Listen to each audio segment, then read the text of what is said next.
Here's how to cut a straight line with a skill saw, and it's easier than you think. Just take your time. So I'm putting lengths of wood on the ground to lift the sheets of wood that I want to cut off the ground, so that when I cut it, the blade has clearance. It's not going to cut the ground. Now I need to cut 2 sheets of wood, and I need them to be the exact same size, so I'm going to cut them at the same time.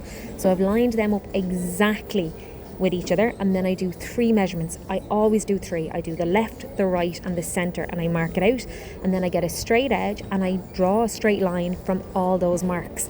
If you just do the right and left and your measurements are slightly off, your straight line is going to be at an angle.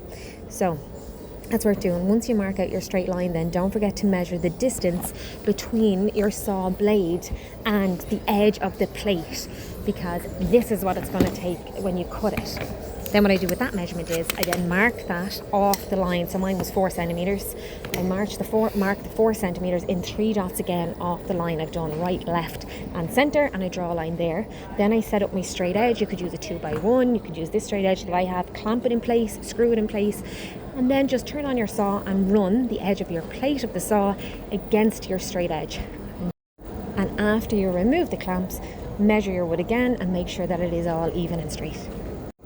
And that's it, done. The hardest part is actually taking your time and setting it all up right in the very beginning.